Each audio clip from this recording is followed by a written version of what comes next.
A mother's peaceful night turned into a scene of unimaginable horror when she was bludgeoned, stabbed, and left for dead. Yet against all odds, she lived long enough to reveal the face of the monster who tried to kill her. Maplewood was a quiet town tucked between low hills and fields that glowed gold in the afternoon sun. The streets were lined with maple trees that turned crimson every autumn, and children rode their bikes freely without fear. Life moved slowly here, as though time itself respected the peace that surrounded it. Neighbors greeted one another at the grocery store, and people left their cars unlocked while running quick errands. It was a place where nothing truly terrible was supposed to happen. But peace, as it turned out, could be the perfect disguise for what lurked beneath. Among Maplewood's familiar faces was Laura Kent, a 38-year-old nurse who had built a simple but steady life with her teenage daughter, Mia. After her divorce 3 years earlier, she had found comfort in routine: early shifts at the hospital, dinners with her daughter, and quiet evenings reading by the window. She had worked hard to build a sense of normalcy again.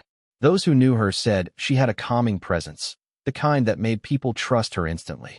Laura's home, a small white cottage at the edge of town, was often filled with laughter and the scent of freshly brewed coffee. It seemed untouched by darkness. Yet in a town where everyone thought they knew one another, Laura's safety was an illusion she didn't realize was fading. Someone had been watching her for weeks, hidden in plain sight, slipping through her days unnoticed. The shadows that crept across Maplewood each evening carried more than nightfall. They carried the weight of something waiting to strike. As the sun set behind the hills on that quiet Friday, no one, not even Laura, could sense that Maplewood's perfect calm was about to shatter forever. The nightmare was already on its way. The day had started like any other for Laura. The hospital corridors were busy, filled with the steady hum of machines and the quiet voices of patients. By evening, she was exhausted, her shoulders aching from hours on her feet. When her shift finally ended, she drove home under a sky streaked with fading orange light. The streets of Maplewood were nearly empty, the shops closing early for the weekend. Her little cottage stood waiting at the end of the lane, porch light glowing softly in the dusk. For Laura, it was the symbol of peace, her safe space after long days surrounded by sickness and noise. Inside, the house was warm and welcoming. She reheated the leftover pasta from the night before and called her daughter to check in. Mia was cheerful, laughing over the phone as she told her mother about the sleepover at her friend's house. Laura smiled, relieved that her daughter was happy. After hanging up, she locked the doors, though in Maplewood, it was more out of habit than necessity. She showered, changed into soft pajamas, and settled on the couch with a book and a blanket. The rhythmic ticking of the wall clock filled the quiet. Sometime after midnight, the house grew unnervingly still. Outside, the wind picked up, whispering through the trees. The lights flickered once, then again, before the power cut completely. Darkness swallowed the room for only a few seconds, but when the lights returned, something felt wrong. A faint draft brushed against her neck, though all the windows were closed. She glanced toward the hallway, her heartbeat quickening without reason. In the silence, she could hear the distant creak of a floorboard. She told herself it was nothing, just the house settling, but deep down, an unease began to stir that she couldn't explain. The unease in Laura's chest grew heavier as the seconds ticked by. The house seemed to breathe around her, every small sound amplified in the silence.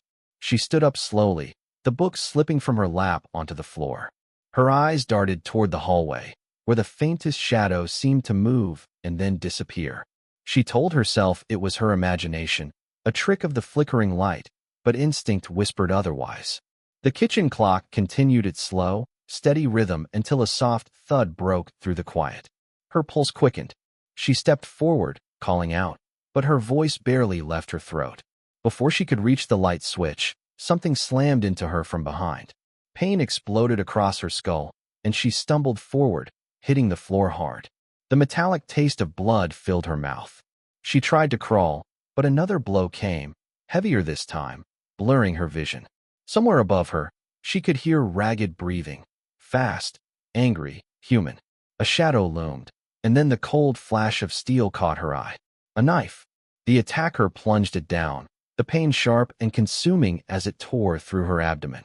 Laura gasped for air, the world around her spinning in chaos. Her body convulsed as she tried to reach for the nearby table, knocking over a lamp that shattered beside her. The figure dragged her through the living room, leaving a trail of blood that stained the pale carpet. The blows slowed, and then everything went still. Her body was lifted, carried out the back door, and dumped into the cold grass. The night air hit her wounds like fire. As her attacker disappeared into the darkness, Laura's heartbeat slowed, her vision fading. But deep within the silence, a faint spark of life refused to die.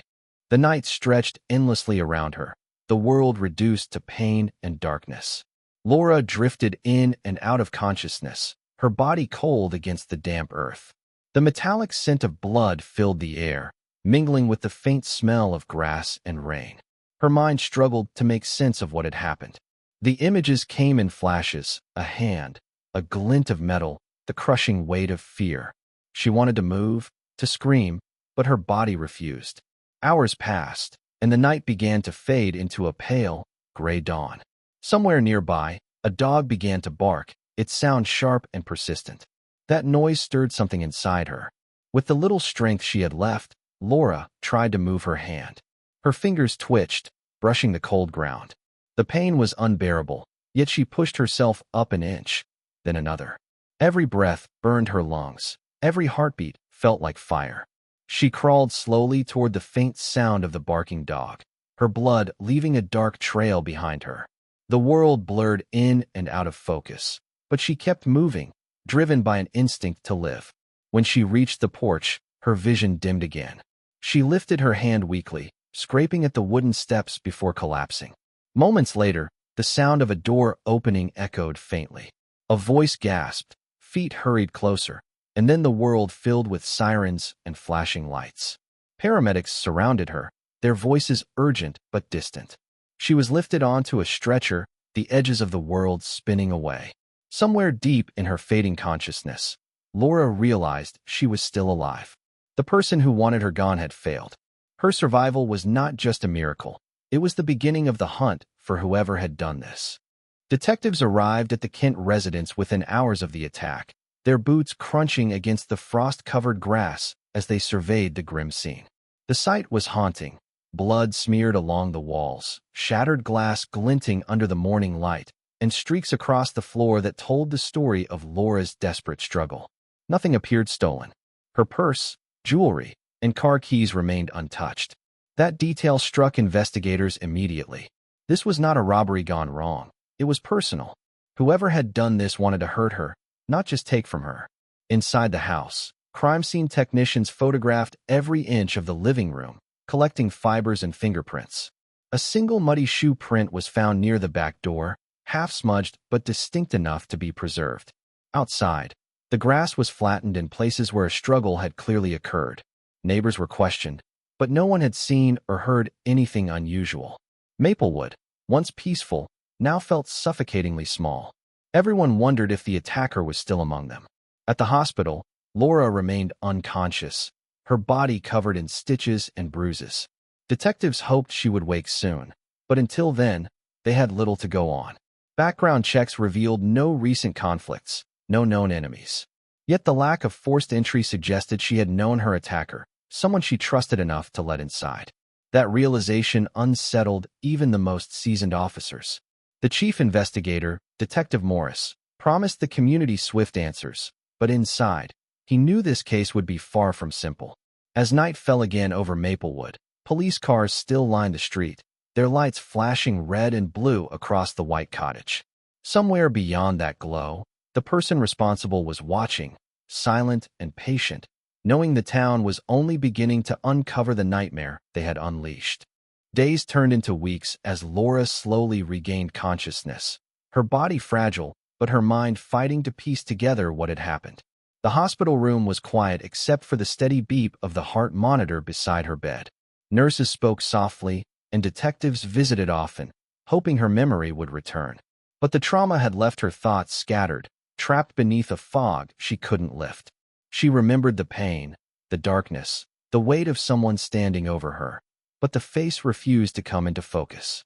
Every night, she closed her eyes and tried to force the memories back, only to wake trembling from half-formed nightmares. One evening, While the rain tapped softly against the window, something changed. A sound in the hallway, a janitor's cart rolling past, brought back a sudden flash of memory. The smell of motor oil, the faint jingle of keys, the sound she had heard just before the first blow. Her pulse quickened as fragments fell into place. She saw a glimpse of a wrist, a tattoo, small but sharp, like a lightning bolt. The image burned into her mind. It wasn't a stranger. It was someone she had seen almost every day. When detectives returned the next morning, Laura whispered what she remembered. The detail of the tattoo and the smell of oil gave them their first real direction. They checked maintenance staff at the hospital, narrowing the list to a few men. One name stood out: Craig Dalton, a maintenance worker with a record of minor complaints. The pieces began to align in unsettling ways.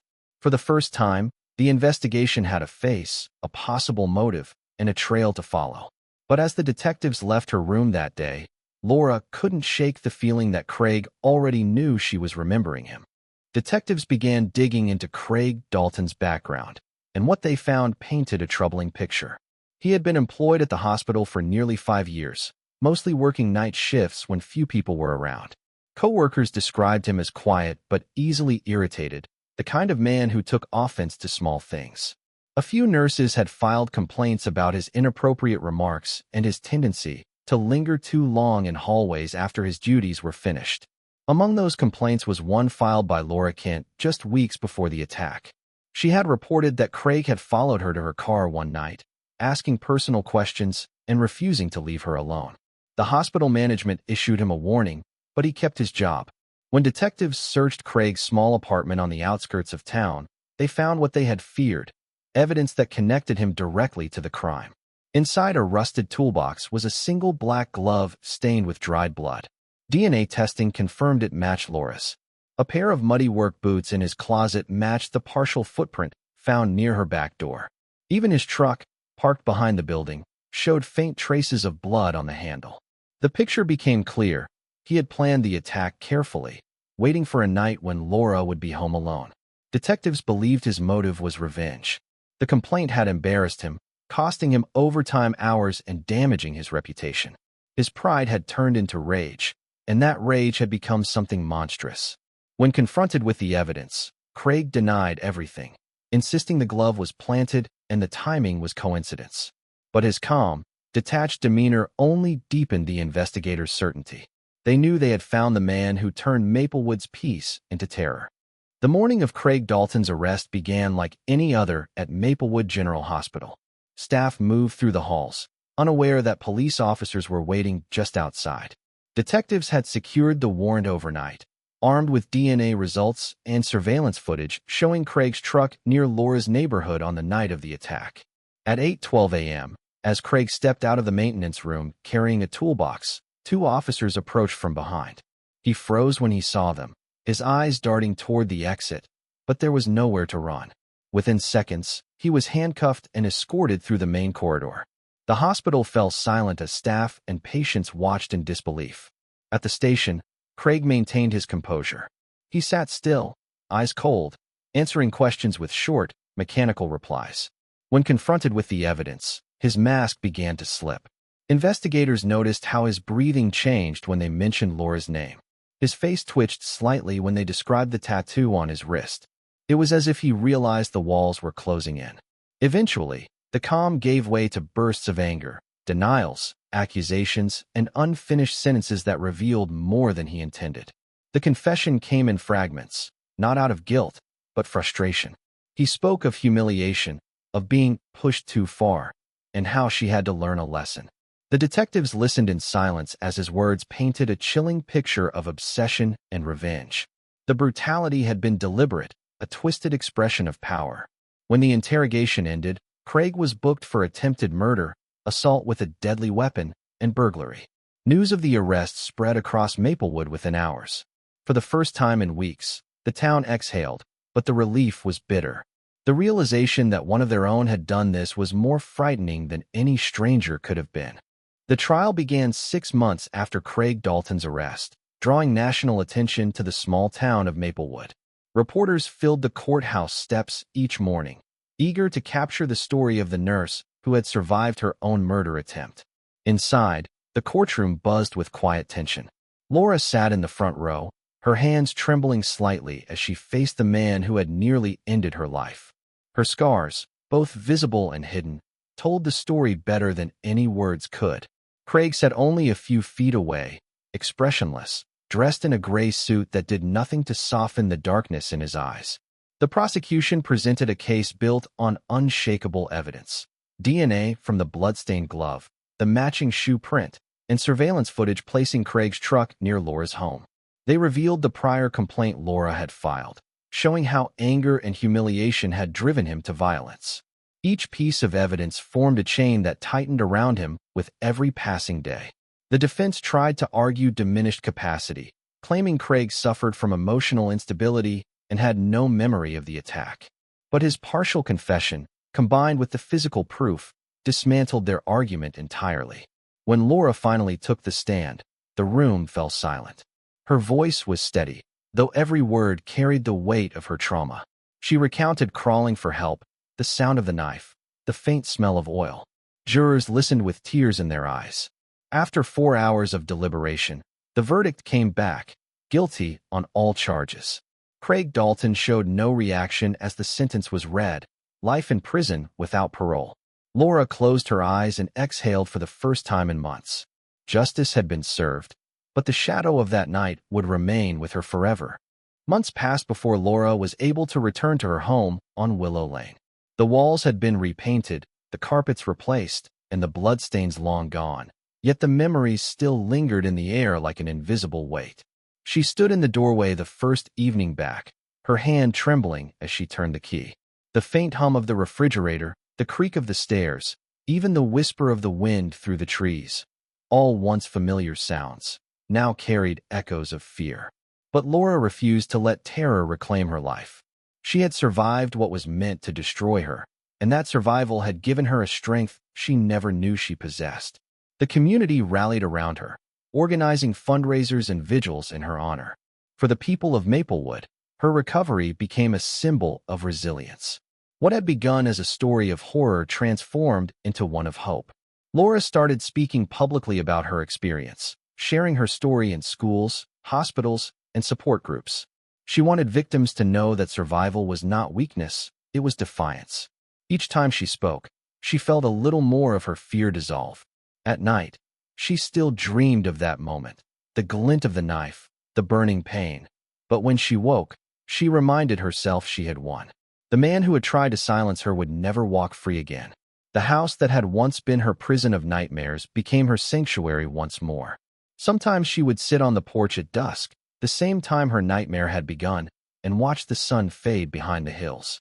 The wind still carried whispers through the trees, but now they sounded different, softer, almost peaceful. She was no longer afraid. She had turned her pain into power,